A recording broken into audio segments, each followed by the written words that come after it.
In the vibrant city of Otomo, whispers often swirled around Madame Ego, a towering figure whose presence commanded both fear and fascination. Her lavish jewelry store, Ego's Treasures, was located in the heart of the city. Known for her robust frame and enigmatic aura, Madame Ego was a mystery to all. Customers flocked to her store, drawn by its gleaming displays of gold. Women admired her boldness, men respected her sharp business acumen. Yet, beneath her polished exterior lay secrets that no one could understand. Madame Ego's Treasures was no ordinary jewelry shop. Every piece seemed to carry a magical allure. Once a customer stepped inside, they found themselves captivated by designs and the enchanting atmosphere. But there was more to Madame Ego's operation than met the eye. She had perfected the art of persuasion, and her charisma was her weapon. Behind the scenes, her business had less to do with gold and more to do with the extraction of something far more valuable, her customers' vitality and desires. When young Oku joined Madame Ego's shop as an assistant, she was eager to learn the trade. Fresh out of university and in need of a job, she was thrilled to work under such a renowned figure. Madame Ego welcomed her with a warm smile and a mysterious warning, "Pay attention, dear, for this business is not for the faint-hearted." Oku dismissed the odd remark, attributing it to Madame Ego's unusual behavior. But as days turned into weeks, she began to notice strange occurrences.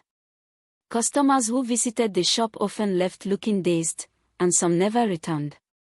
One evening, while closing up, Oku stumbled upon a hidden door behind the tapestry in Madame Ego's office. Her curiosity got the better of her, and she ventured inside. The chamber was dimly lit, filled with odd artifacts and a large, ancient mirror. In the center of the room lay a golden chest with intricate carvings. Oku's heart raced as she opened it, revealing strands of hair, scraps of fabric, and vials labeled with names. The realization hit her like a thunderbolt. These were remnants of Madame Ego's customers. Confronting Madame Ego, Oku demanded answers. The older woman's face darkened, and she sighed deeply. "You weren't supposed to find out this way," she said. Madame Ego revealed her dark secret. Decades ago, she had a covenant with an ancient entity. In exchange for wealth and influence, she had to extract the essence of her customers, their glory, and offer it to the entity. The gold she sold carried enchantments that lured her victims and bound their vitality to her. Madame Ego's success came at the cost of countless people. Oku was horrified. She wanted to expose Madame Ego but feared the repercussions. Madame Ego, sensing her assistant's turmoil, made a desperate plea. "Help me break the covenant," she begged. "I'm tired of this life, but I can't do it alone." Oku faced a moral dilemma. Should she assist the woman who had caused so much harm or walk away and risk becoming the next victim? Determined to end the sad drama, Oku agreed to help. Madame Ego explained that the covenant could only be broken by returning all the stolen glory to its rightful owners. They devised a plan to perform a counter-ritual using the artifacts in the secret chamber. The process was risky and required immense courage, as the entity would fight to protect its claim. On the night of the ritual, the atmosphere was electric with tension. As Madame Ego and Oku began the chant, the entity appeared, a shadowy figure with piercing eyes.